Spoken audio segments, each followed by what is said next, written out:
ये तुम्हें साथे आछो तो जानी ना तो ये तुम्हें साथे आछो तो जानी ना तो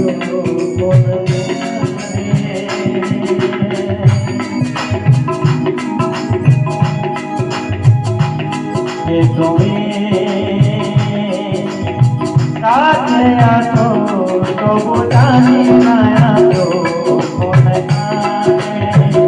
ये কথা বলো তাই শুনে যায় যে কথা বলো তাই শুনে যায় বুঝিনি তবু বুঝিনি তবু তুমি কাছে আছো তবু জানি না তো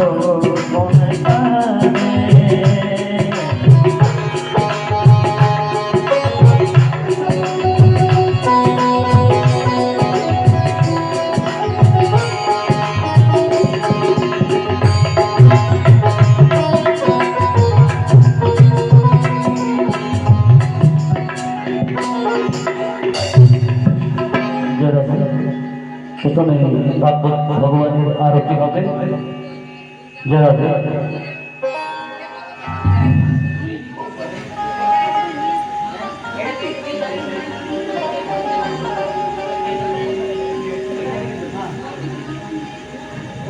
श्री भागवत भगवान की है आरती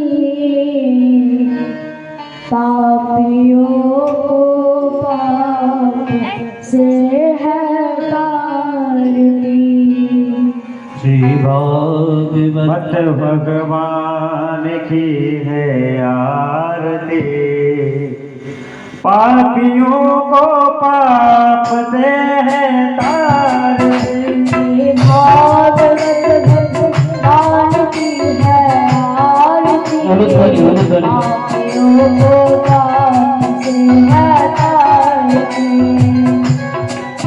श्री भागवत भगवान की है आरती पापियों को पाप से है तारती ये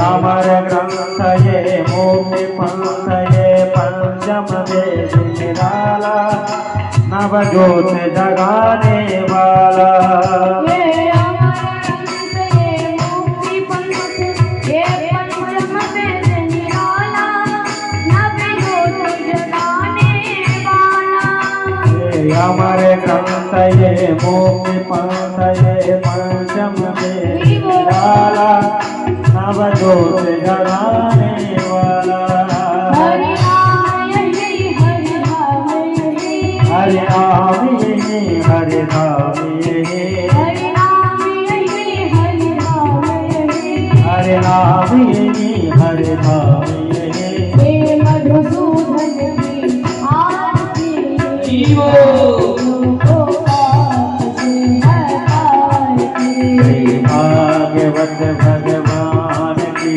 आरती पापियों को पाप से है तारती हे शांति गीत पावन भूमि पापों को मिटाने वाला हरि दर्शन छुड़ाने वाला ये शांति गेट पावन पुण्य पापों को मिटाने वाला हरि दर्शन कराने वाला हे शांति गीत पावन भूमि पापों को मिटाने वाला हरि दर्शन छुड़ाने वाला ये शांति गेट पावन पुण्य पापों को मिटाने वाला हरि दर्शन कराने वाला हे सुख करनी हे दुख हरनी ये दुख करनी ये दुख हरने हे सुख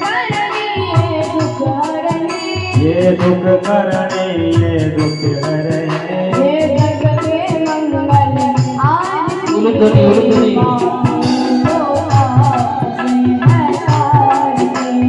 भागवत भगवान की है आरती पापियों को पाप से तारती भागवत भगवान की है आरती पापियों को पाप से हटाती भागवत भगवान की है आरती पापियों को पाप से तारती पापियों को पाप से हटाती पापियों को पाप से है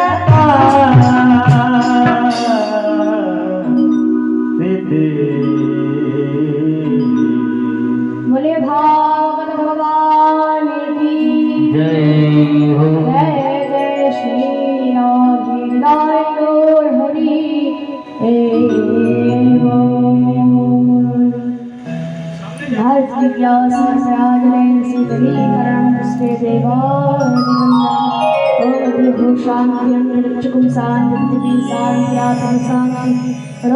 शांति वनस्पति शांति विश्वे देवा शांति ब्रह्म शांति सर्वज्ञ शांति शांति शांति श्यामा शांति हस्ते पुष्पं गृहीत्वा मन्त्रपुष्पाणि ओम नाना पुष्पाणि धाकालोद भवान् च पुष्पाञ्जलिर्मयादित्यविहार परमेश्वरः मन्त्रपुष्पाञ्जलिं समर्पयामि श्रीपुराणपुरुषोत्तमाय नमो उलुध्वनि उलुध्वनि जय राधे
अस्मद् श्री गुरु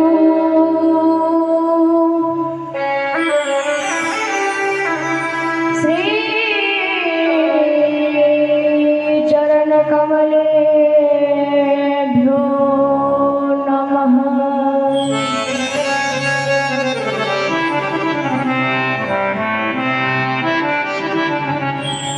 वन्दे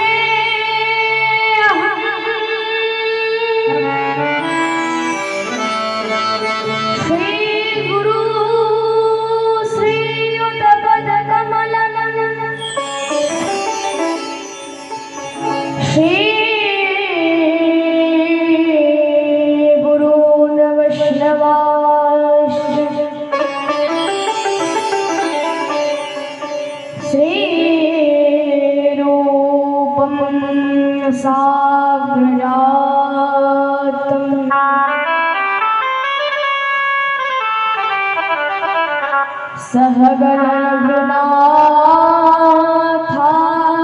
सहगणरघुनाथान्वितं तं सजीवम्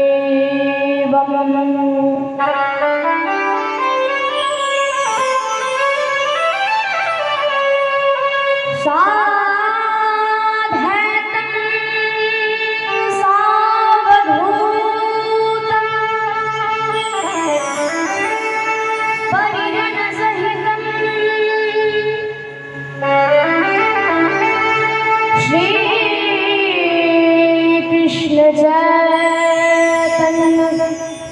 चन्द्रदेवम्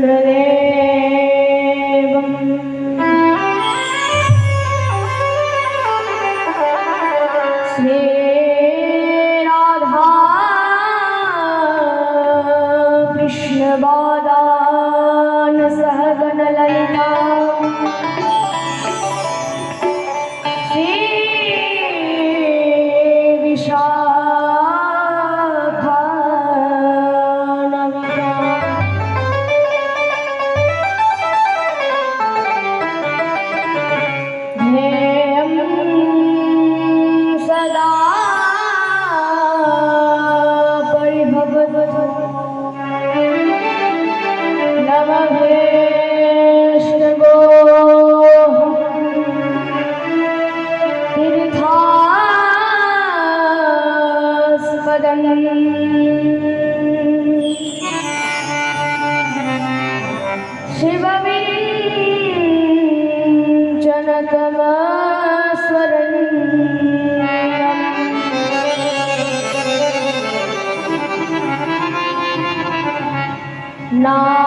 नारायणं नमस्कृतं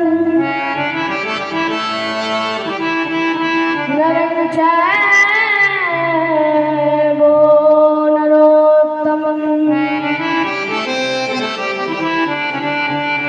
देवीं सरस्वतीं व्यासं ततो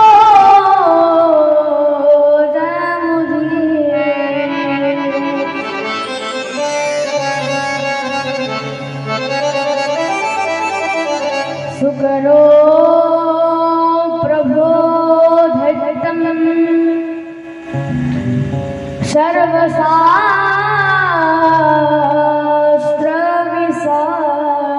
सर्वशास्त्रविशारद एतत् कथा प्रकाशेन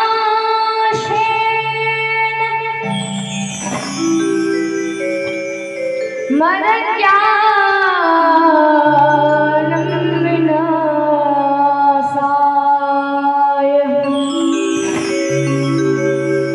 अतुलितो बलधामं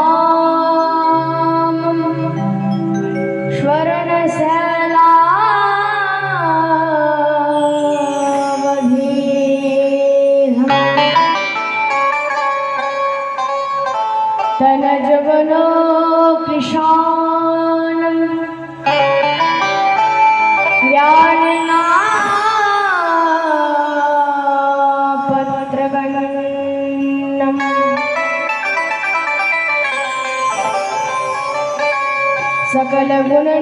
सकलगुणनिधानं मानरानपतीशं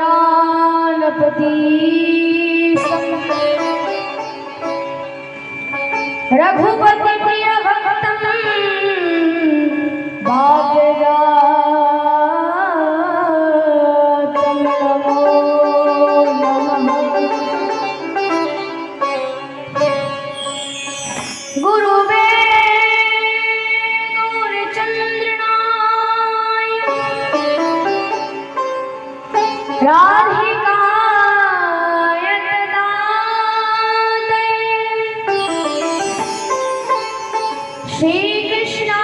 श्रीकृष्णाय कृष्णभक्ताय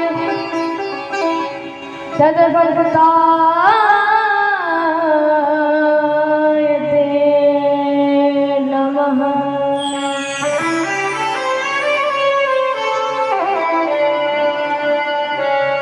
श्री कृष्ण चैतन्य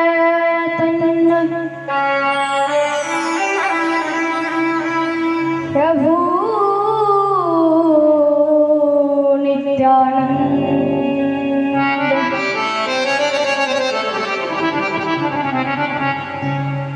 श्री अद्वैत गदाधर शिवासादि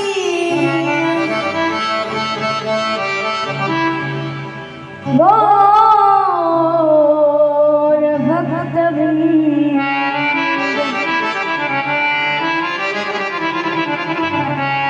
हरे कृष्ण সকলে উপরে হাত তুলুন, জোড়া হাতে তুলুন। कृष्ण कृष्ण हरे हरे हरे राम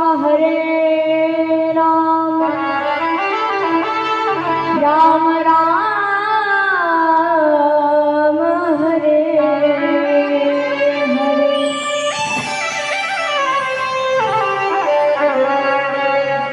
जय जय श्री राधा रमण जय जय नवल किशोर जय गोपी चित चोर प्रभु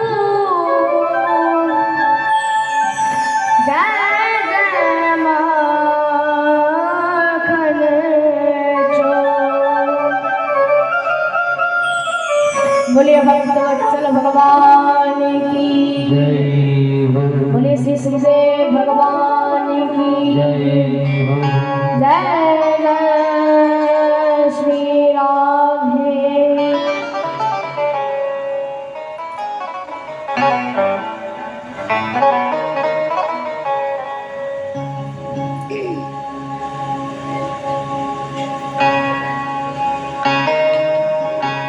जय जय राधा रमण हरि बोल जय जय राधा रमण हरि बोल जय जय राधा रमण हरि बोल जय जय राधा रमण हरि बोल जय जय राधा रमण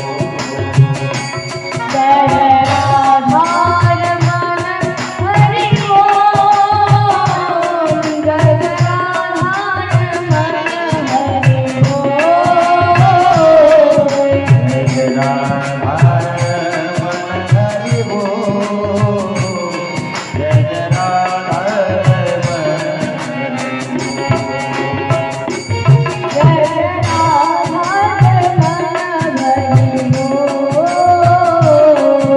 जय जय राधा रमण हरि बोल। जय जय राधा रमण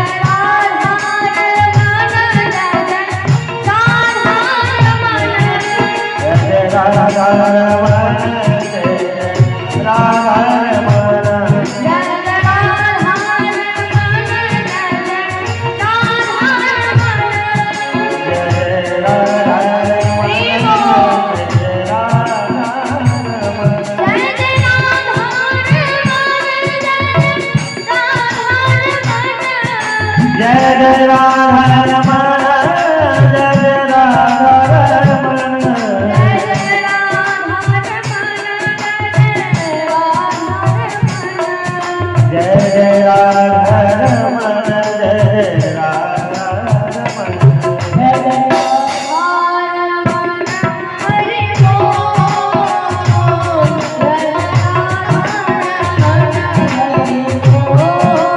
बोल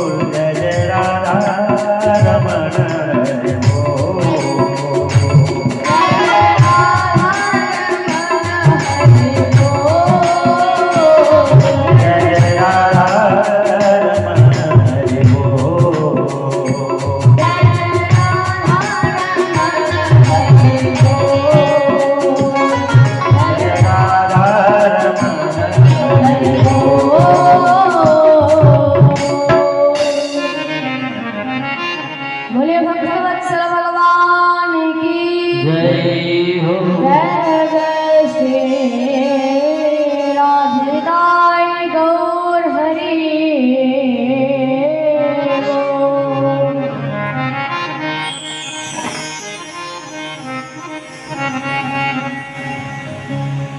परमानंद चिन्मूर्ति अखिल ब्रह्मांड नायक जगत अधिपति त्रिलोकेश्वर नंद नंदन ब्रजेंद्र नंदन भगवान श्री राधा श्याम सुंदरे असीम कृपाय असीम अनुकंपाय আমরা সমস্ত সাতুরিবাসী এবং অত্র অঞ্চলবাসী ভক্তবৃন্দগণ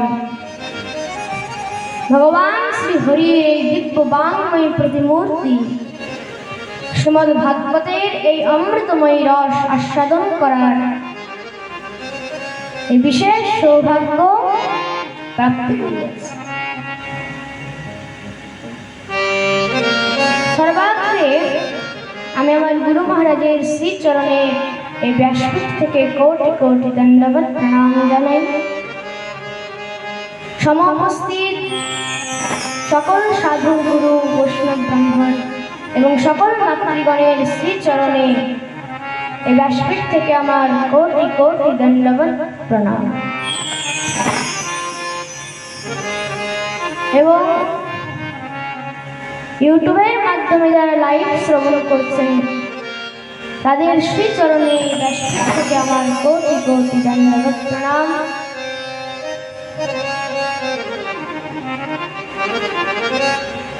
তো গত বছরও এখানে আমাদের ভাগবতের অনুষ্ঠান হয়েছিল। তখন সে ভাগবতের মধ্যে আমরা ভাগবতের মাহাত্ম্য বা ভাগবতের মহিমা বর্ণন শ্রবণ করেছিলাম। ভাগবতের মাহাত্ম্য আর ভগবানের মহিমা এগুলি কিন্তু কেউ কখনো বর্ণন করতে পারে না, কারণ সামর্থ্য নেই। ভগবানের মহিমা বর্ণন করার সামর্থ্য কার কাছে আছে? আপনাকে যদি বলা হয় যে সূর্যের প্রকাশ কেমন, কোন উত্তর আছে? কোন উত্তর নেই। তদ্রূপ সেই সূর্যের যিনি সৃষ্টিকর্তা, সেই সূর্যকেও যিনি সৃষ্টি করেছেন, তার মহিমা বর্ণন করা কি এতই সহজ?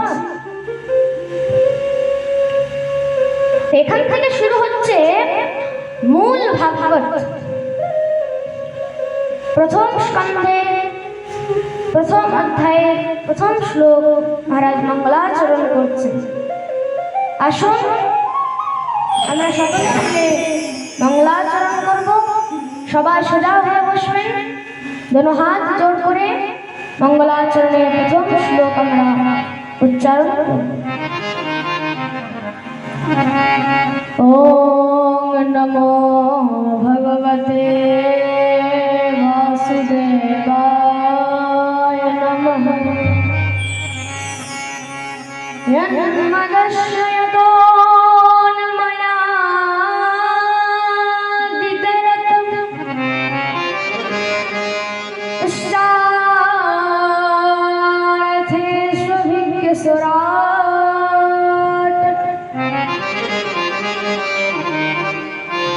तेरे ब्रह्म हृदय आदि कवये मुह्यन्ति यथ सूरयथ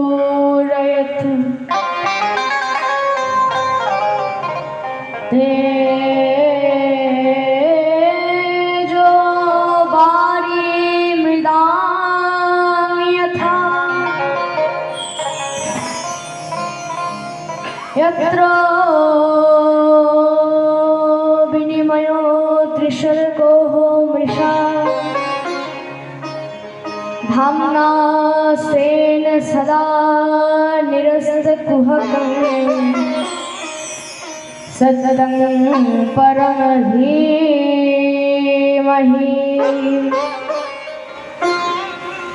सततं परमधीमहि यन्मदश्य तन्मया आदितरत इष्टार्थमिमभिज्ञस्वराट्। প্রথম শ্লোকে সে ভগবানের বর্ণন করা হয়েছে যে ভগবানের কোনোদিন জন্মই হয়নি। ভগবানের কি কখনো জন্ম হয়? তাহলে সে ভগবান হচ্ছে অজন্মা, তার কোনোদিন জন্ম হয় না।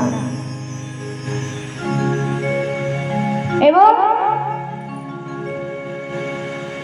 সে ভগবানের এই যে কথা, এই কথা কেমন, এখানেও ভগবানের বর্ণন করা হচ্ছে। ভগবানের কথা হচ্ছে অমৃতময়ী, তার জন্য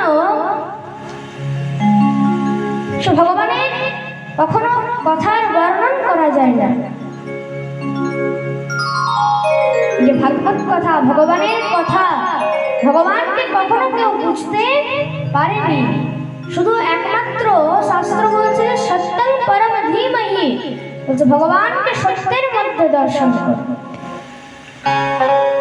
যেখানে সত্য থাকবে সেখানে ভগবানও থাকবে। তুমি সত্যকে ধরে আছো মানে ভগবানকে ধরে আছো। আর এই হিন্দু সনাতন ধর্মই হচ্ছে একটা এমন ধর্ম যে বলছে শুধুমাত্র সত্যকে ধরে থাকো। তাকে ধরে থাকো? সত্যকে। কেন? তুমি সত্যকে ধরে আছো মানে ভগবানকে ধরে আছো। সত্যং পরম ধীমহি। একমাত্র এই ভাগবত ধর্মই হচ্ছে একটা এমন ধর্ম যে তোমাকে বলছে সত্যকে ধরে থাকো।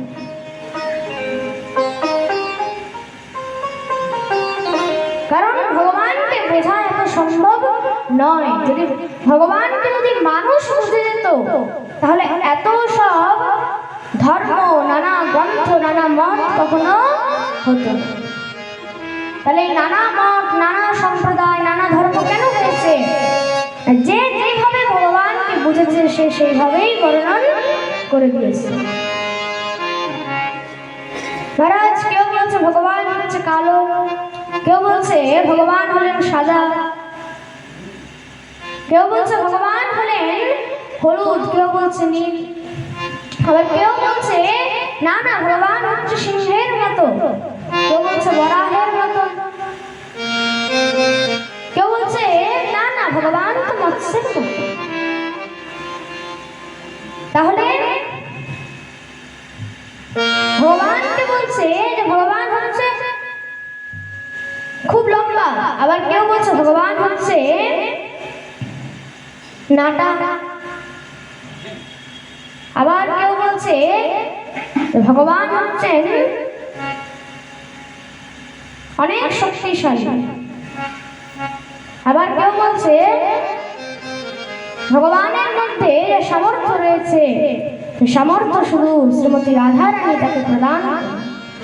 তো তার জন্য যে যেভাবে ভগবানকে বুঝেছে সে সেভাবেই বর্ণন করে দিয়েছে। তা কারো ভগবানের শক্তির বর্ণন করতে পারে না, কেউ ভগবানের শক্তি, ভগবানের কথার বর্ণন কেউ করতে পারে না।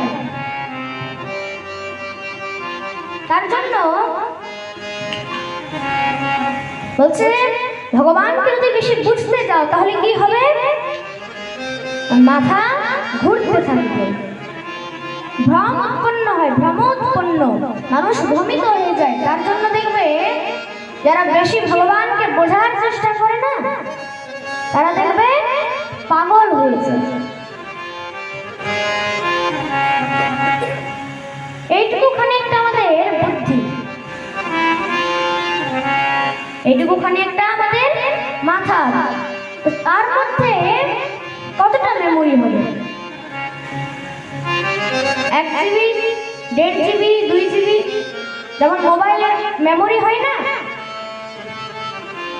100 GB, 200 GB, আমাদের এই মাথার মধ্যে কতটা মেমোরি থাকতে পারে?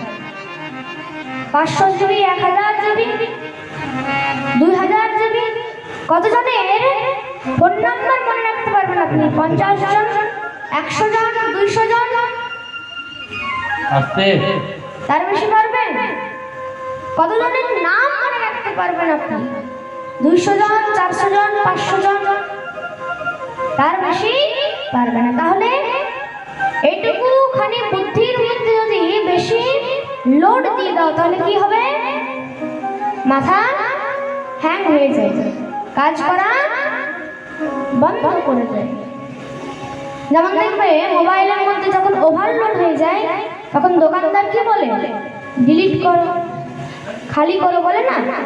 সেই রকম মাথার মধ্যে বেশি ওভারলোড হয়ে গেলে তখন কি হয়? মাথাও কাজ করা বন্ধ করে দেয়। তাহলে ভগবানকে কেমন ভাবে বুঝতে হবে? না বলছে যতটা আমাদের ক্যাপাসিটি রয়েছে, ক্যাপাসিটি কত দূর? না যতদূর ভগবান রয়েছে। আর ভগবান বলছেন তাকে একমাত্র শুধু সত্যের মধ্যে দর্শন করো, সত্যং পরম ধীমহি। এখানে তার বর্ণন করা হয়েছে। নিগম কল্পতরোর গলিতং ফলং সুখমুখাদমৃত দ্রব সংযুতম পিবত ভাগবতং রসমালয়ং মুহুরহো রসিকা ভুবি ভাবুকঃ।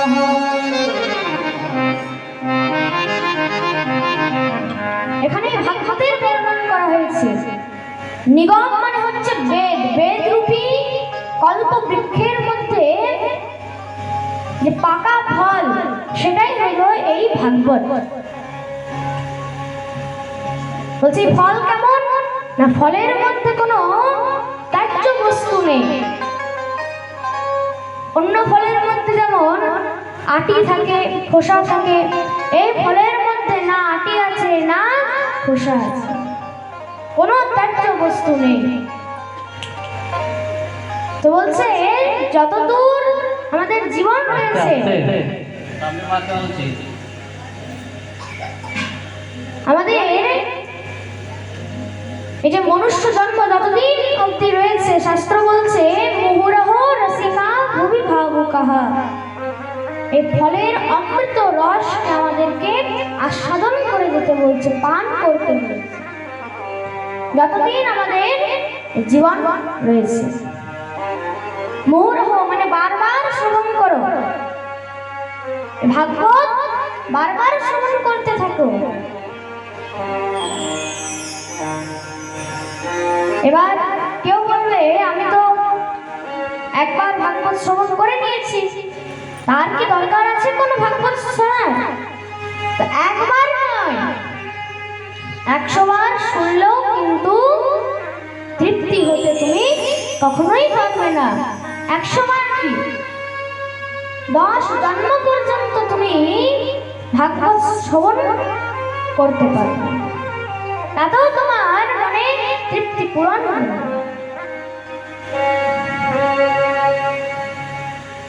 আচ্ছা, কখনো কি মনে হয় যে যখন ভাগবত আমাদের শোনা হয়ে গেছে একবার, আবার যখন আরেকবার ভাগবত হয় তখন কখনো মনে হয় যে আর ভাগবত ভালো লাগছে? মনে হয়? কখনো মনে হয় না। কেন? ভগবান হচ্ছেন নবীন, আর ভগবানের কথাও হলো কিন্তু নবীন, মানে নতুন, নিত্য নতুন। ভগবান একদম সবসময় তাজা থাকেন, ভগবান কখনো বাসি হন না।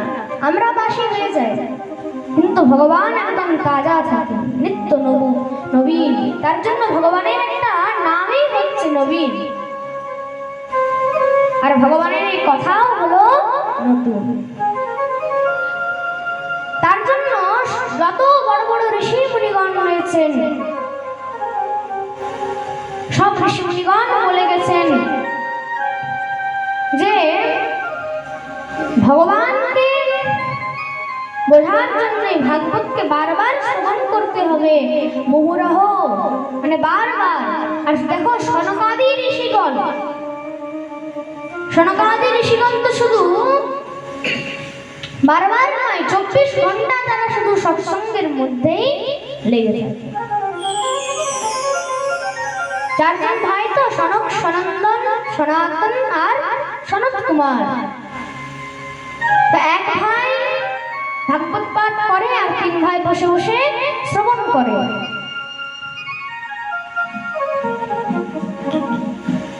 একবার কি হয়েছিল, দেবাদেব মহাদেব আর মা পার্বতী নন্দীর ওপর চেপে সে অলকানন্দ তট হয়ে পেরিয়ে যাচ্ছিল। এবার সেখানে সনকাদি ঋষি বসে বসে সৎসঙ্গ করছে। এবার যখন সনকাদি ঋষিদের পাশ দিয়ে পেরিয়ে যাচ্ছে, তখন একবারও কিন্তু সনকাদি ঋষি দেবর্ষি দেবাদেব মহাদেবের দিকে একবারও তাকাননি। কেন? তারা এখন সবকিছু ভুলে শুধু হরিনাম সংকীর্তন করে যাচ্ছে, সৎসঙ্গ করে যাচ্ছে। এই ব্যাপারটা যখন মা পার্বতী দেখেছে, তখন সে ক্রধান্বিত হয়ে গেছে। সে মনে মনে বিচার করলো যে আমার পতিদেব দেবাদেব মহাদেবকে তো ব্রহ্মা বিষ্ণু পর্যন্ত সমস্ত দেবতাগণ তাকে প্রণাম করেন, আর এই চারজন ঋষিকুমার, চারজনের এত বড় সাহস যে তারা একবার ফিরেও তাকালো না, তো অভিশাপ দিয়ে দিল, আরে মূর্খ, তোমরা উটের মতো বসে রয়েছে, দাও অভিশাপ দিয়ে দিচ্ছি, তোমরা উট হয়ে যাবে। এবার অভিশাপ দিয়ে চলে গেছে। তো দেবাদেব মহাদেব কিন্তু শুধু হাসছে, তিনি কিছু বলেননি যে তুমি এটা খারাপ করলে না কি করলে। কেন? দেবাদেব জানেন যে আমাকে এটার জবাব দিতে হবে না, তাহলে এটার জবাব সময় দেবে। তার জন্য দেখবে যারা বড় বড় ঋষিমুনিগণ হন, যারা সজ্জন ব্যক্তি হন, তারা কিন্তু কখনো প্রত্যেক প্রশ্নের মধ্যে প্রতি উত্তর করে না। আর আমাদের মতো ওই সাধারণ মানুষ কিন্তু প্রত্যেক প্রশ্নে প্রতি উত্তর করে। দেবাদেব মহাদেব চলে গেলেন।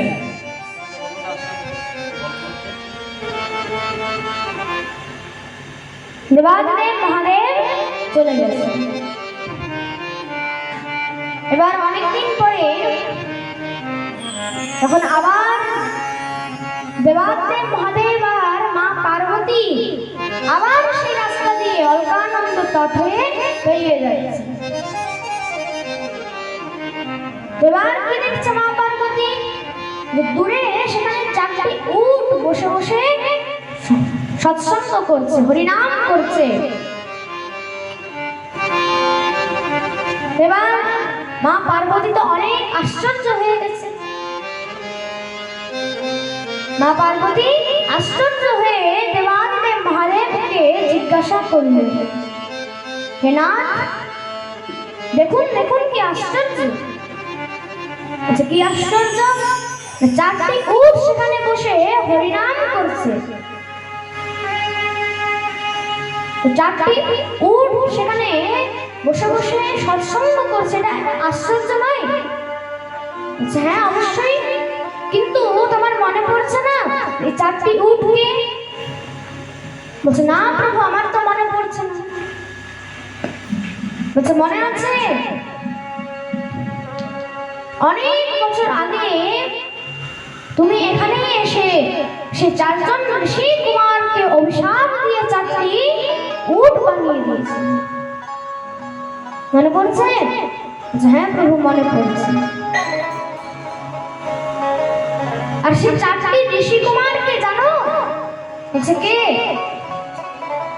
তারা হচ্ছে সনকাদি ঋষি, তারা হলো আমার থেকেও বড়। ব্রহ্মার প্রথম চার পুত্র হচ্ছে এই সনকাদি, এই চারজন ঋষি কুমার।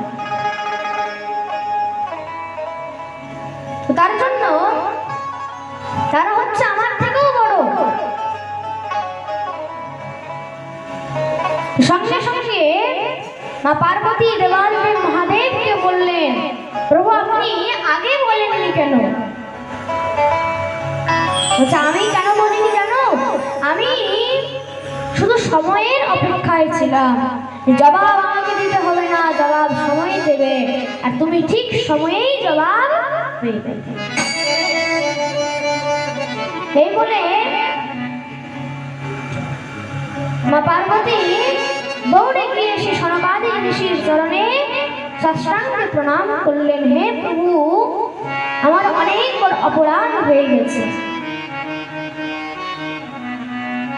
অনেক বড় অপরাধ হয়ে গেছে। বলছে কি অপরাধ? বলছে আমি আপনাদেরকে অভিশাপ দিয়ে 4টি উট বানিয়েছিলাম, সঙ্গে সঙ্গে অভিশাপ ফিরিয়ে দিলেন। শ্রী সনকাদি ঋষি বলছে এতে তোমার কি দোষ? এই জীবনের মধ্যে তো বাহ্যিক পরিবর্তন হতেই থাকবে। আমরা উট হই, আমরা গরু হই, ছাগল হই, আমরা যাই হয়ে যাই না কেন, তাতে আমাদের কোনো যায় আসে না। কেন? আমাদের আহার হচ্ছে একমাত্র হরিকথা, বিহারও হচ্ছে একমাত্র হরিকথা। তার জন্য তারা বসে বসে সবসময় 24 ঘন্টায় কিন্তু তারা হরিনাম করছে। তার শুন আমরা একটু হরিনাম করে নিই, তারপর আবার কথায় প্রবেশ করব।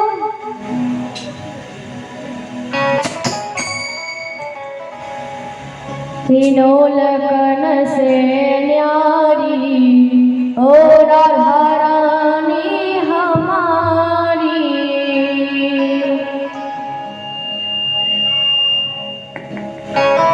तीनों लोकन से न्यारी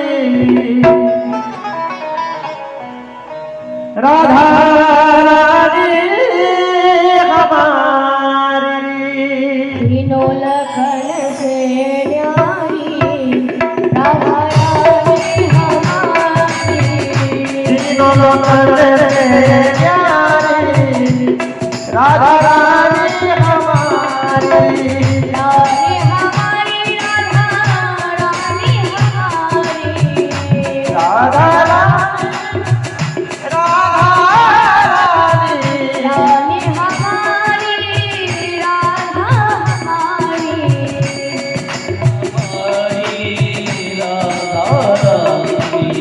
तीनों लगन से न्यारी ओ राधा रानी हमारी, तीनों लोकन से न्यारी राधा रानी हमारी।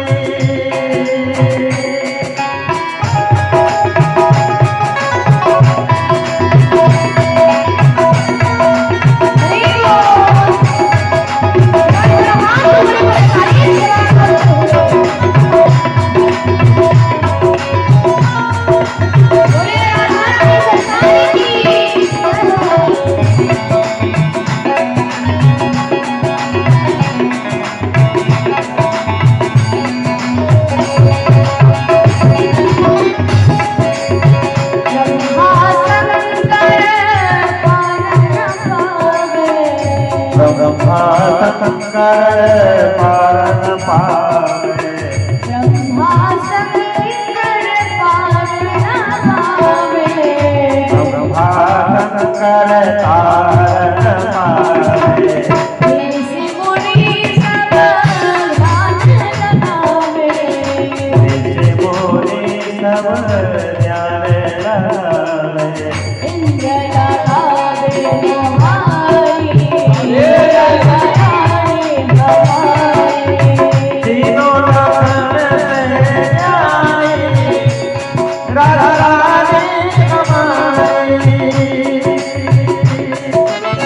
सर्वेश्वरी जगत कल्याणी सर्वेश्वरी जगत कल्याणी सर्वेश्वरी जगत कल्याणी जगती मालिक राधा रानी जगती मालिक राधा कोई न रहता भिखारी राधा रानी हमारी रहना भिखारी राधा रानी हमारे तीनों लगन से प्यारी राधा रानी हमारी तीनों लगन रे प्यारी राधा रानी हमारे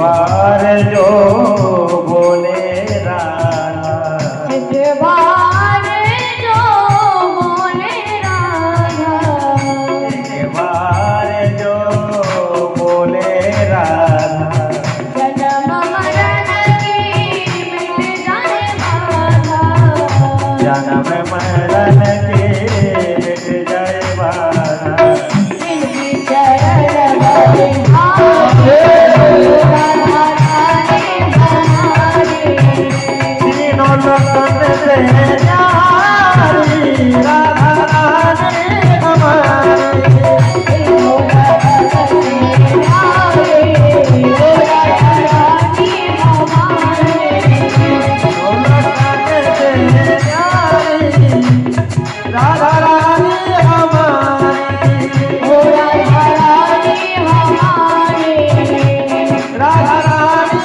हमारी ओ राधा रानी हमारी बोली राधा रानी सरकार की जय हो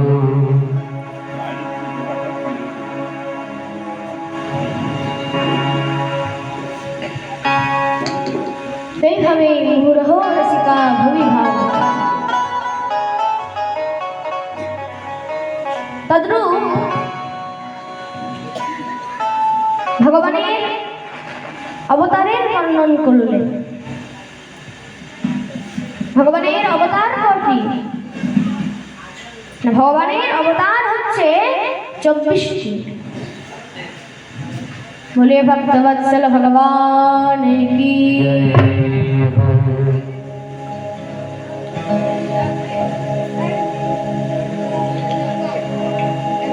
तो भगवाনের 24টা অবতারের বর্ণন করলেন। আস্তে আস্তে नारायणं नमस्कृतं नरं चैव नरोत्तमं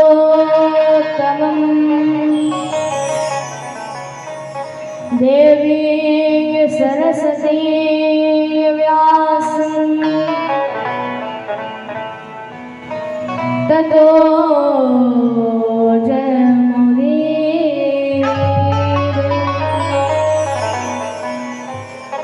নারায়ণং নমস্কৃত্যং নরং চৈব নরোত্তমম।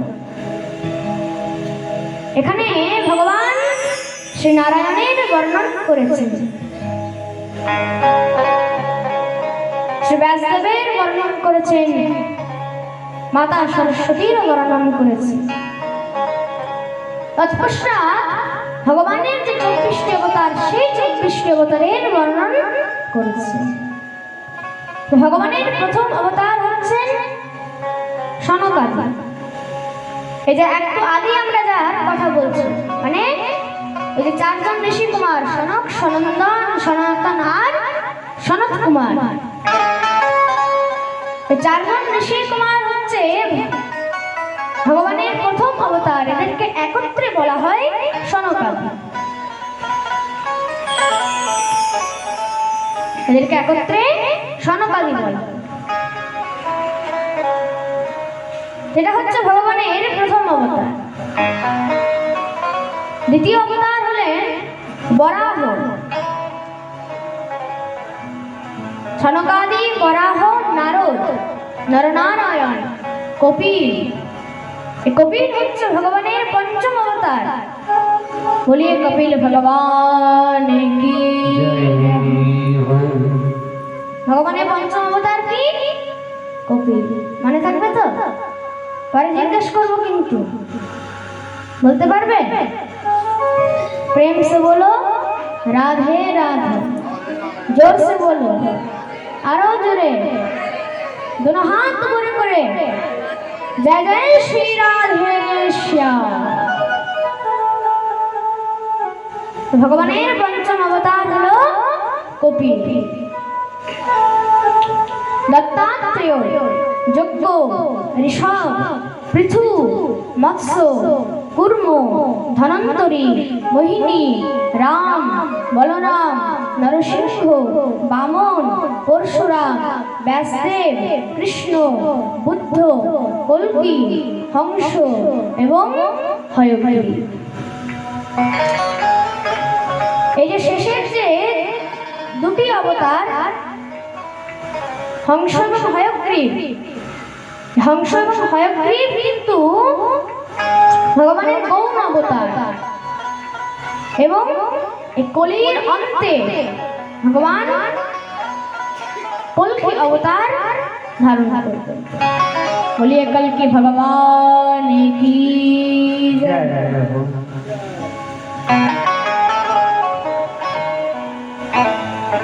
এভাবে এই যে ভাগবত, এই ভাগবত কিভাবে রচনা হলো? যখন সৃষ্টি হয়েছিল সর্বপ্রথম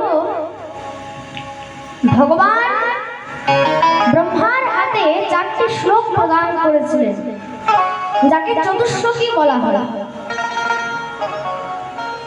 সেই 4টি শ্লোক প্রদান করেছিলেন। তো ব্রহ্মা একটি যজ্ঞ করেছিলেন খুব বড়, কালনিয়ম যজ্ঞ বা যমনিয়ম যজ্ঞ। এই যজ্ঞের মধ্যে সবাইকে আমন্ত্রণ করেছিলেন, তার সব পুত্রদেরও আমন্ত্রণ করেছিলেন।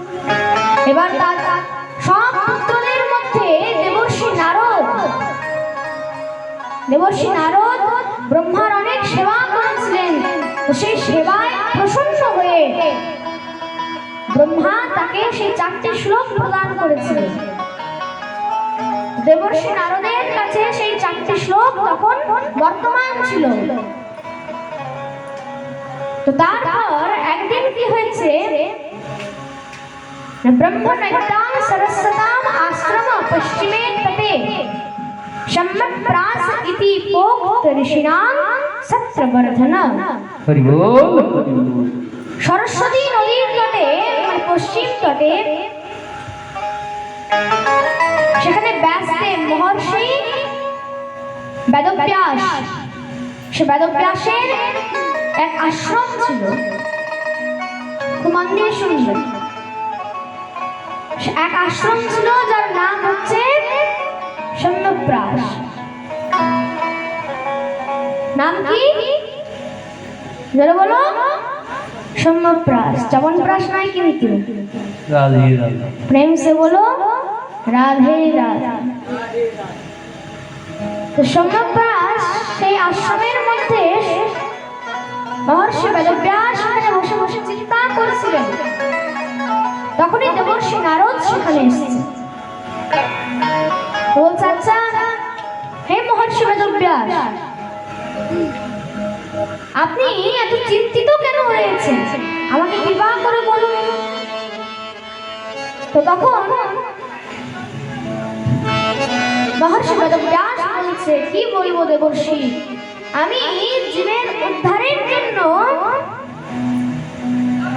অনেক গ্রন্থ রচনা করেছি।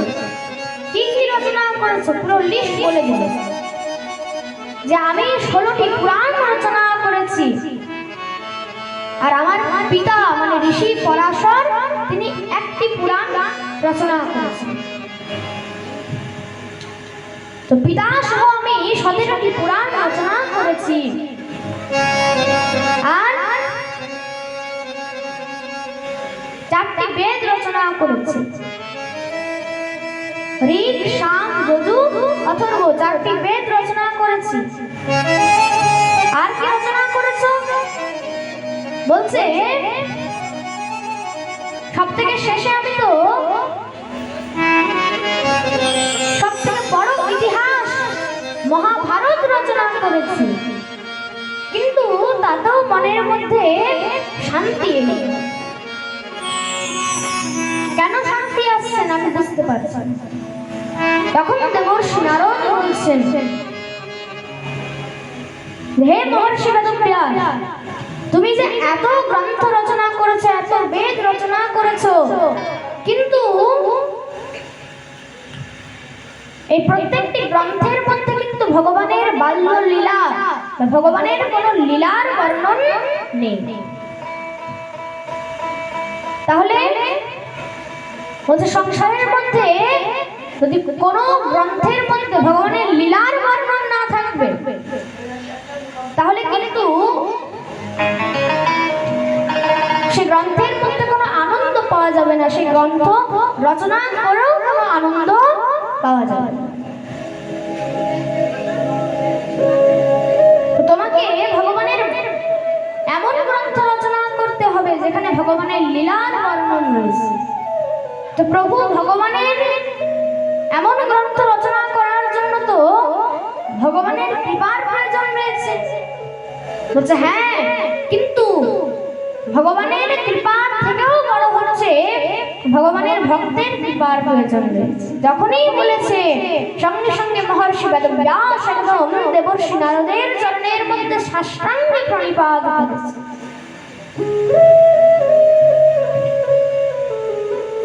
বলছে হে দেবর্ষি নারদ, আপনি আমাকে কৃপা করুন। কেন? সংসারের মধ্যে আপনার থেকে বড় ভক্ত আর কোথায় পাবো? তখন দেবর্ষি নারদ বলছে যে বাবা, তুমি এটা খুব ভালো জিনিস করছো, আমি বলেছি আর আমাকে ধরে নিয়েছি। তখন মহর্ষি বেদব্যাস বলছে, হে প্রভু, যে খোঁজা নেই না পাইয়া, বলছে যেখানে আমি সামনেই পেয়ে গেছি সেখানে আর দূরে খুঁজে কি লাভ? এই সংসারের মধ্যে বুদ্ধিমান ব্যক্তি হচ্ছে সেই যে সময় থাকতে নিজের সামনে ব্যক্তিকে বুঝতে পারে যে আর যার খোঁজার প্রয়োজন হয় না, সেই হচ্ছে বুদ্ধিমান ব্যক্তি। তো হে প্রভু, আপনি কৃপা করুন। তখন দেবর্ষি নারদ ওই যে 4টি শ্লোক, চতুশ্লোকী ভাগবত, সেটা মহর্ষি বেদব্যাসকে প্রদান করলেন। আর মহর্ষি বেদব্যাস বললেন, হে মহর্ষি, তুমি এই 4টি শ্লোক থেকে একটা খুব বড় গ্রন্থ রচনা করো। তো মহর্ষি বেদব্যাস একটা গ্রন্থের রচনা করলেন এই 4টি শ্লোক দিয়ে, যার মধ্যে 18,000 শ্লোক আর 335 অধ্যায় আর 12টি স্কন্ধ রয়েছে। আর তার নাম কি দিলেন? তার নামই হচ্ছে শ্রীমদ্ ভাগবত মহাপুরাণ। বলে ভাগবত ভগবান কি। এইভাবে মহর্ষি বেদব্যাস এই ভাগবত গ্রন্থটি রচনা করলেন। এবার মহর্ষি বেদব্যাস তার নিজ পুত্র সুখদেব প্রভুকে ভাগবত শুনিয়েছে। তাকে কিন্তু এই যে 4টি বেদ এসব পড়াননি, তাহলে বলছে বেদ কাকে পড়িয়েছে? তত্র শেদ ধরপ পৈলো সামগো জৈমিনী করি বৈশম্পায়ন ত্রবৈকো নিষ্ণাতো জনুষামতো अथर्वांगीरसामासीत् सुमंतो दारुणो मुनि इतिहास पुराणानम में पिता में रोमहर्षण বলছে চারটি বেদ কাকে পড়িয়েছে? তত্র বেদ ধরপ পৈল, পৈল মুনিকে পড়িয়েছেন ঋগ্বেদ। সামগো জৈমিনী করি মানে জৈমিনী কবিকে এই সামবেদ পড়িয়েছে। আর বৈশম্পায়ন ত্রৈকো নিষ্ণাতো যজুষামত, বৈশম্পায়নকে যজুর্বেদ পড়িয়েছেন। আর অথর্বাঙ্গী রসামাসিত সুমন্ত দাদম মুনি মানে অথর্ববেদ পড়িয়েছেন সুমন্ত মুনিকে। তো চারজনকে চার বেদের কুমার বলা হয়। আর বলতে সব থেকে বড় ইতিহাস মহাভারত কাকে পড়িয়েছেন? ইতিহাসং পিতামে রোমহর্ষণ। বলছে রোমহর্ষণ সুত বলে তখন এক মহারাজ ছিলেন রোমহর্ষণ সুত, তাকে সেই মহাভারত প্রদান করেছিলেন, পড়িয়েছিলেন। তার নাম হচ্ছে কি রোমহর্ষণ সুত। এবার রোমহর্ষণ কেন হলো? তিনি যখন পাঠ করতেন, ভাগবত পাঠ করতেন, পাঠে বসতেন, তখন তার পাঠ শ্রবণ করে সমস্ত শ্রোতাদের একটি করে রোম হর্ষিত হয়ে যেত, পুলকিত হয়ে যেত। তার জন্য তার একটা নাম হয়ে গেল রোমহর্ষণ, রোমহর্ষণ সুত। এবার দেখুন এই সুত কিন্তু একটা জাতি, সুত হলো একটা জাতি, মানে সুত মানে হচ্ছে বিলমজ সন্তান। এবার বিলমজ কাকে বলবো? না দেখুন, আপনি ধরে নেন যে কোন স্ত্রী হয়তো উচ্চ কুলের বা তার স্বামী হয়তো একটু নিম্ন কুলের, তো তার থেকে যে সন্তান হয় তাকে বলা হয় বিলমজ সন্তান। মানে স্ত্রী হয়তো ব্রাহ্মণ হলো আর তার স্বামী শূদ্র, তো তার থেকে যেই সন্তান হয় তাকে বিলমজ সন্তান বলা হয়, তাকে সুত বলা হয়। তো রোমহর্ষণ সুতজি মহারাজ এবার সেই রোমহর্ষণ সুতজি মহারাজকে তিনি মহাভারত পড়িয়েছেন। আর শ্রী সুখদেব প্রভু যাকে ভাগবত পড়িয়েছিলেন, সেই শ্রী সুখদেব প্রভু রাজা পরীক্ষিতকে এই ভাগবত শ্রবণ করিয়েছিলেন 7 দিন পর্যন্ত। তার জন্য এখানে বর্ণন করছেন যে হে প্রভু, সুতজি মহারাজের কাছে জিজ্ঞাসা করছে, হে প্রভু আমি এই পরীক্ষিত মহারাজের জন্ম বৃত্তান্ত শ্রবণ করতে চাই। পরীক্ষিত মহারাজের জন্ম কিভাবে হয়েছে আমি সেটা শ্রবণ করতে চাই। তখন সুতজি মহারাজ শ্রবণ করাচ্ছেন। সেই সময়কার কথা, যখন কুরুক্ষেত্রের যুদ্ধ সমাপ্তি হয়েছিল, পাণ্ডবরা জয়লাভ করেছিল, কৌরবরা পরাজিত হয়েছিল। বৃকদর ভীম সে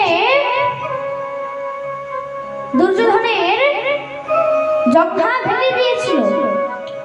এবার দুর্যোধন মৃত্যু শয্যার মধ্যে পড়ে রয়েছে। এবার মৃত্যু শয্যায় পড়ে রয়েছে, সেখানে অশ্বত্থামা এসে দুর্যোধনের জয় জয়কার করছে, মহারাজের জয় হোক, মহারাজের জয় হোক।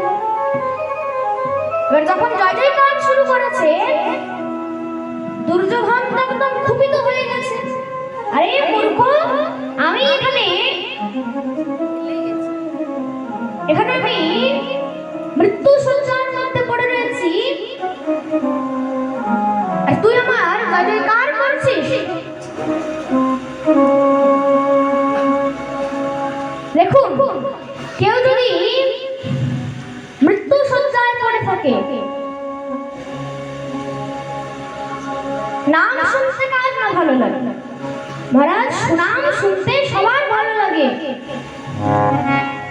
আপনাকে যদি বলা হয় যে আপনি হচ্ছেন অনেক বদমাশ মানুষ, আপনার ভালো লাগবে?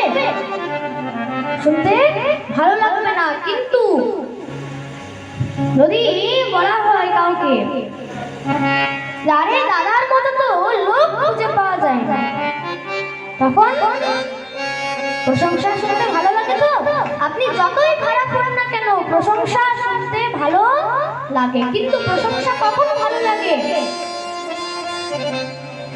একমাত্র সুখের সময় প্রশংসা শুনতে ভালো লাগে। দুঃখের সময় এই প্রশংসা, এই শৃঙ্গার কিছু ভালো লাগে।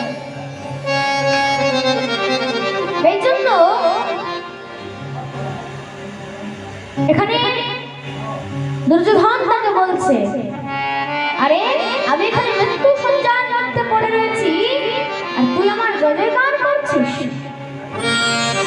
বলছে, প্রভু তার জন্য তো আপনি নিজেই যাই। বলছে, কি করে?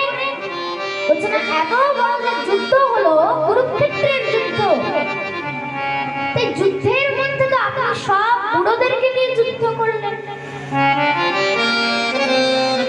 ঠিকই বলেছেন, দুর্যোধনের দলে তো সব বুড়োগুলোই ছিল।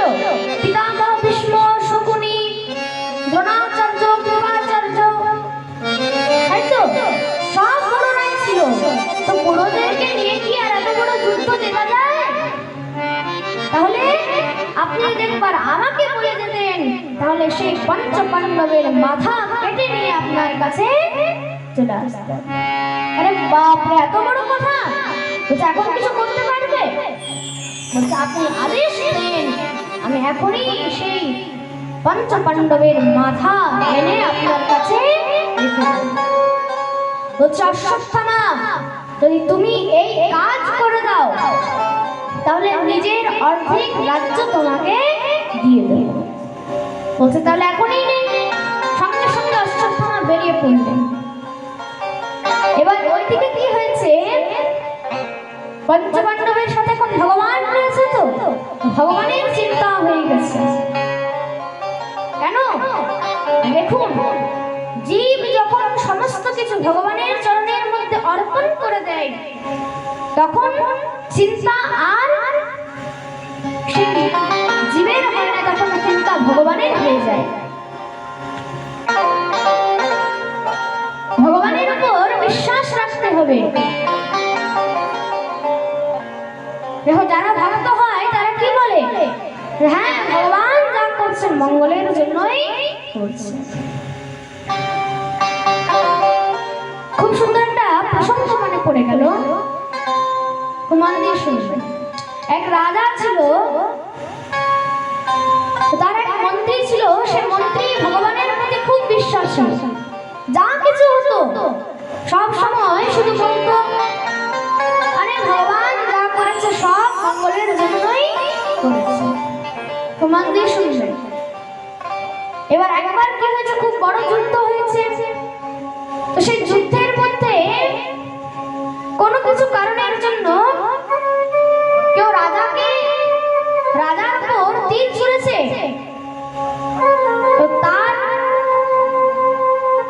এই আঙ্গুলের মধ্যে গিয়ে লেগেছে।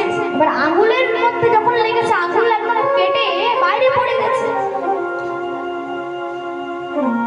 এবার সবাই খুব চিৎকার করছে, আরে মহারাজের আঙ্গুল কেটে গেছে। তো কবিরাজকে ডেকেছেন, বৈদ্যকে ডেকেছেন। বৈদ্যকে ডেকে একটু জড়িবুটি দিয়ে, মহারাজ আঙ্গুলটা ঠিক করানো হয়েছে, কিন্তু আঙ্গুল আর জোড়া লাগানো যায় না। এবার সে মন্ত্রীর যেমন স্বভাব, সব সময় বলে ভগবান যা করেছে মঙ্গলের জন্য করে। এবার আঙুল কেটে গেছে যখন মন্ত্রী চিৎকার করে বলছে ভগবান যা করে মঙ্গলের জন্যই করে। হরি বল হরি বল। রাজা তো পুরো একদম খেপে গেছে মহারাজ, আরে আমার আঙুল কেটে গেছে এটাতে মঙ্গলের কি করলো ভগবান?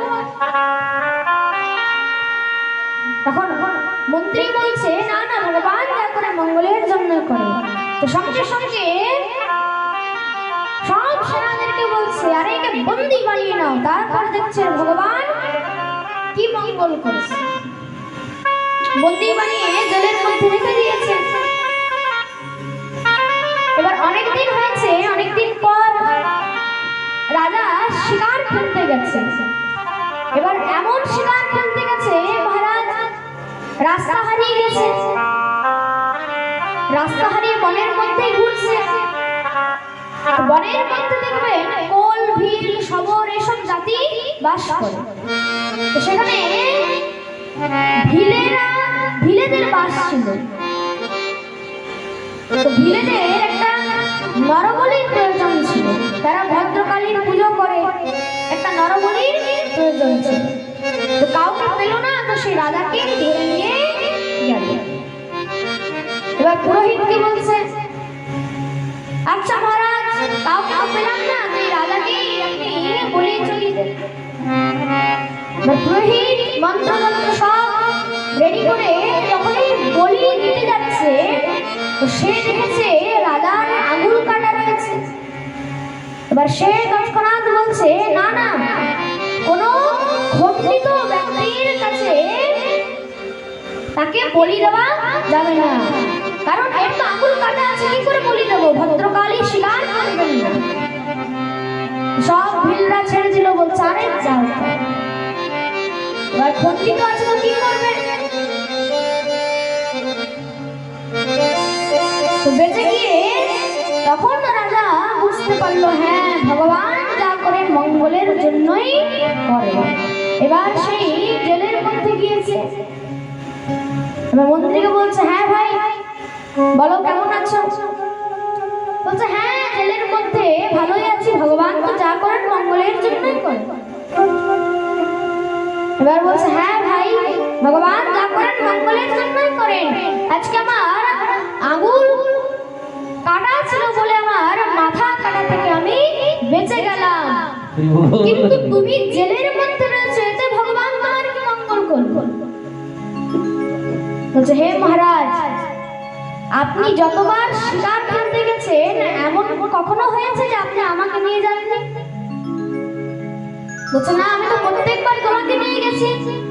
বলছে তাহলে এইবার আপনার দ্বারা ভগবান আমাকে এই জেলের মধ্যে বন্দি করে রেখেছিল কেন? না আপনি তো খণ্ডিত ছিলেন বলে বেঁচে গেলেন, কিন্তু আমি তো পুরো পণ্ডিত আছি, আমি কি করে বাঁচতে পারবো? আমার না আঙুল কাটা না পায়ের আঙুল কাটা, তাহলে আমাকে তো একদম নরবলি দিয়েই ছাড়তাম। তাহলে ভগবান আমাকে এই জেলের মধ্যে রাখলো বলেই তো আপনি আমাকে শিকারের মধ্যে নিয়ে যাননি, আর তার জন্য আমার প্রাণ বেঁচে গেল। প্রেম সে বলো রাধে রাধে। তার জন্য ভগবান যা করে মঙ্গলের জন্যই করে। তো সেই পঞ্চ পাণ্ডবের ভগবানের প্রতি বিশ্বাস রয়েছে, ভগবান তো আর আমাদের খারাপ করবে না, সব মঙ্গলের জন্যই করবে। ভগবানের চিন্তা হয়ে গেছে কেন? পঞ্চ পাণ্ডব সব নিজের সর্বস্ব তার প্রতি তার চরণে অর্পণ করে দিয়েছে। দেখবেন আপনি যখন আপনারা গাড়ির মধ্যে যান, তো আপনাদের বেশি চিন্তা থাকে না যে চালাচ্ছে, যে গাড়ি চালাচ্ছে, যে ড্রাইভার, তার বেশি চিন্তা থাকে। আপনি একটু চোখ বন্ধ করতে পারেন, আপনি একটু মহারাজ এদিকে ওদিকে হাত পা ছড়াতে পারেন, কিন্তু সেই ড্রাইভার যদি একবার চোখ বন্ধ করে, যদি একবার হাত পা এদিকে ওদিকে করে, তাহলে কি হবে? কি হবে? সোজা শ্রাদ্ধ হয়ে যাবে। প্রেম সে বলো রাধে রাধে। তার জন্য সে ড্রাইভার এখন জানে যে সবার বিশ্বাস এখন আমার উপর আছে, আমাকে ভালো করে গাড়ি চালাতে হবে। তো ভগবান বললেন চলো একটু গঙ্গার ধার থেকে একটু বেরিয়ে আসি। আচ্ছা হ্যাঁ প্রভু চলুন। এবার গঙ্গাতে গিয়েছে, গঙ্গার চারপাশে তারা ঘুরছিল। তখন এরকম রাত হয়ে গিয়েছিল। এবার অশ্বত্থামা এসছে, সেখানে দ্রৌপদী সেই পঞ্চপাণ্ডবের পঞ্চপুত্রদেরকে নিয়ে শুয়ে রয়েছে। এবার অশ্বত্থামা এসেছে, রাত হয়ে গেছে তো অন্ধকারের মধ্যে তো বুঝতে পারেনি, তো ভাবছে সে পঞ্চপুত্রকে পঞ্চপাণ্ডব ভেবে সে পঞ্চপুত্রের মাথা কেটে নিয়ে চলে যাচ্ছে, দুর্যোধনের কাছে এনেছে। আচ্ছা মহারাজ এই নেন, সেই পঞ্চপাণ্ডবের মাথা এনেছি। চাচা ওই কই দেখি দেখি একটু ওই যে সব থেকে মোটা মাথাটা রয়েছে, সেই মোটা মাথাটা দাও। মোটা মাথা মানে কে? ভীম। কেন? ভীমের সাথে ছোট থেকে তার একটা শত্রুতা সবসময় লেগেছে, দিয়েছে মোটা মাথা। যখন একটু চাপ দিয়েছে সে মাথাটা একটু চুরমার হয়ে গেছে। দুর্যোধন বলছে না না না, এ তো ভীমের মাথা হতে পারে না। তাহলে বলছে যে ভীমের মাথায় আমি আশীবন গলা দিয়ে প্রহার করেছি, তার একটা চুল বাঁকা হয়নি, আর একটু চাপ দিতে চুরমার হয়ে গেল। বলে যখনই একটু আলোর মধ্যে নিয়ে গেছে, তখন দেখছে একটু ভীমের মাথা নয়, হচ্ছে সে পঞ্চপুত্রের মাথা। সঙ্গে সঙ্গে সেখানেই মূর্ছিত হয়ে গেলেন দুর্যোধন। আরে মূর্খ, আরে কুলাঙ্গার, তুই বেরিয়ে যা এখান থেকে, তুই আমার পুরো বংশই নষ্ট করবি। কেন?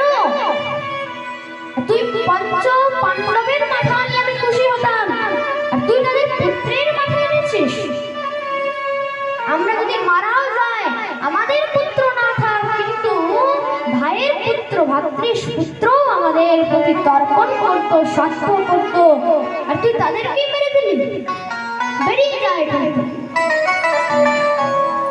সেখান থেকে সেখানেই মূর্ছিত হয়ে পড়ে গেল দুর্যোধন। এবার যখনই সকাল হয়েছে, ওদিকে সকাল হতেই তো সব একদম কান্নাকাটি আরম্ভ হয়ে গেছে। দ্রৌপদী একদম বুক পিটিয়ে পিটিয়ে কাঁদছে। কি হলো? বলে কালকে সে অশ্বত্থামা এসেছিল, আমার পঞ্চপুত্রের মাথা কেটে নিয়ে চলে যাচ্ছে। অর্জুন সঙ্গে সঙ্গে গান্ডীব হাতে নিয়ে প্রতিজ্ঞা করলেন, দ্রৌপদী যতক্ষণ পর্যন্ত না আমি সে অশ্বত্থামাকে ধরে আনতে পারি, তোমার কাছে না আনতে পারি, ততক্ষণ পর্যন্ত এক ফোঁটা জলও পান করব। বেরিয়ে গেলেন। দ্বারকাধীশকে বললেন, হে মধুসূদন, আপনি এতদিন পর্যন্ত আমার রথ ধরেছিলেন, আর একদিন কৃপা করেছিলেন। ভগবান আর দেরি করলেন না, সঙ্গে সঙ্গে রথে উঠে বসলেন, বেরিয়ে গেছেন। অশ্বত্থামাকে মারতে বেরিয়েছে। অশ্বত্থামা যখন দেখেছে অশ্বত্থামা আস্তে আস্তে পালাচ্ছে, যখন দেখছে আর ছাড়ছে না, যুদ্ধ লাগিয়ে দিল। এবার যুদ্ধের মধ্যে পরাজিত করে অশ্বত্থামাকে নিয়ে এসছে। দ্রৌপদীকে বলছে, দ্রৌপদী বলো একে কি করা যায়, একে কি করা যায়? তখন বলছে, আপনি একে ছেড়ে দিন। কেন? এটা তো গুরুপুত্র, তার উপর ব্রাহ্মণ, তার জন্য গুরু যদি নাও থাকে, গুরুপুত্রকেও ততটাই সম্মান দেওয়া উচিত, এবং সেই গুরুর বংশে যতজনের জন্ম হবে তাদেরও কিন্তু সম্মান দেওয়া উচিত। ওই ভীম গর্জনা করে বলে উঠলেন, আরে অর্জুন, তুমি কার কথা শুনছো? যার পাঁচটি পুত্র মরে গেছে, তার কি এখন মাথা ঠিক রয়েছে? মেরে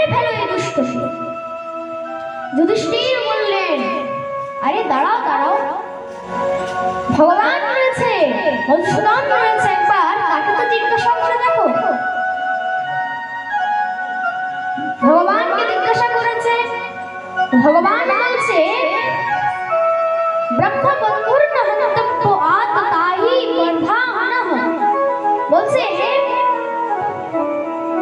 সংসারের মধ্যে ব্রহ্ম হত্যা গো হত্যা এগুলো কখনোই করা উচিত নয়, কিন্তু সে যদি আততায়ী হয় তাকে একবারের জন্য কিন্তু বাঁচিয়ে রাখা উচিত নয়, তাহলে মেরে ফেলবে। অর্জুন বুঝে গেলেন যে মারাও যাবে না আর ছাড়াও যাবে না। কি করলেন? তার মস্তক মুন্ডন করে তাকে অসম্মানিত করে ছেড়ে দিলেন। মানি ব্যক্তি, সম্মানী ব্যক্তিকে যদি অসম্মান করে ছেড়ে দেওয়া হয় সেটাই তার জন্য মৃত্যুদণ্ডের সমান। আর কপালের মধ্যে একটা মণি ছিল, সে মণিকে হরণ করে নিলেন, মণিকে হরণ করে নিলেন। এবার তাকে ছেড়ে দিয়েছে। অশ্বত্থামা তো প্রতিশোধের জ্বালায় চলছে। অনেকদিন হয়েছে, ভগবানও তো এবার দ্বারকা ফিরে যাবে, কিন্তু কারো যদ্যপি কারো মনের ইচ্ছা নয় যে ভগবান ফিরে যাক, কিন্তু ভগবানকে তো আর দড়ি দিয়ে বেঁধে রাখতে পারবে না। তাহলে সবাই ভগবান দ্বারকাধীশকে সেখানে বিদায় করতে নিয়ে গেছে, বিদায় করতে নিয়ে গেছে। আর সেই মহলের মধ্যে সেখানে অভিমন্যুর স্ত্রী উত্তরা সেখানে একাই রয়েছে। অশ্বত্থামা দেখছে এটা খুব ভালো সুযোগ, ভালো সুযোগ দেখে সঙ্গে সঙ্গে ব্রহ্মাস্ত্র প্রয়োগ করে তার দিকে ছুড়ে দিয়েছে। যখনই ছুড়েছে সঙ্গে সঙ্গে সে উত্তরা জোরে চিৎকার করেছে, পাহি পাহি মহায়োগেন দেবেব জগৎপতে নানং তদভয়ং পশ্যে যত্র মৃত্যুর পরস্পরম। হে গোবিন্দ রক্ষা করো, রক্ষা করো, রক্ষা করো। দ্বারকাধীশ দেরি করলেন না, সঙ্গে সঙ্গে অঙ্কুষ্ঠ রূপ ধারণ করে উত্তরার গর্ভের মধ্যে প্রবেশ করলেন। জোরে জোরে গলা ঘোরাতে লেগেছে, আর সে গলা ঘোরাতে ঘোরাতে সেখানে ব্রহ্মাস্ত্রের তেজকে কম করে দিলেন, আর সেখানেই উত্তরাকে রক্ষা করেছিলেন। এবারে দেখুন, সংসারের মধ্যে এই প্রথম কোন সন্তান যে মাতৃগর্ভে থাকতে থাকতেই ভগবানের দর্শন পেয়ে গেছে। উত্তরার গর্ভের মধ্যে যে সন্তান ছিল সে গর্ভে থাকা মাত্রই ভগবানের দর্শন পেয়ে গেছে। কখন? যখন ভগবান উত্তরার গর্ভকে রক্ষা করতে এসেছিল গদা ঘোরাতে ঘোরাতে, যখন উত্তরার গর্ভের মধ্যে প্রবিষ্ট হয়েছিল তখনই কিন্তু তার সন্তান তার দর্শন পেয়ে গিয়েছিলেন ভগবানের। বলিয়ে ভক্তবৎসল ভগবান কি। আর এইভাবে দেখতে দেখতে ভগবান বললেন, ঠিক আছে আমি আরো কিছুদিন এখানে থেকে যাব। আর তখন ওই যে গদা ঘোরাচ্ছিলেন চতুর্ভুজ রূপ ধারণ করে, তার পিসি কুন্তি তাকে বললেন, হে প্রভু আমি তো এতদিন আপনাকে শুধু এমনি সাধারণ মানুষ ভেবেছিলাম, কিন্তু আপনি তো স্বয়ং ভগবান। তাহলে যখন বুঝেই যেত পিসি তখন যা যাওয়ার আছে। বলছে, হে প্রভু যদি আপনাকে দিতেই হয় তাহলে সংসারের মধ্যে সমস্ত দুঃখ আমার কোলের মধ্যে ফেলে দেন। বলছে, কি বলছো পিসি? সংসারের মধ্যে সবাই আমার কাছ থেকে সুখ চায়, তুমি আমার কাছ থেকে দুঃখ চাইছো? বলছে, হে প্রভু যখন মানুষের কাছে বেশি সুখ থাকে তখন তোমাকে কেউ ডাকে না, যখন মানুষের কাছে দুঃখ থাকে তখন ভগবানকেই সবাই ডাকতে থাকে, হে প্রভু রক্ষা করো। তার জন্য আমি চাইছি আমার কাছে যেন সবসময় দুঃখ থাকে, আর আমি যেন তোমাকে মন ভরে যেন আমি আমি তোমাকে ডাকতে পারি। আর এভাবে ভগবানের কাছে কুন্তি স্তুতি করলেন।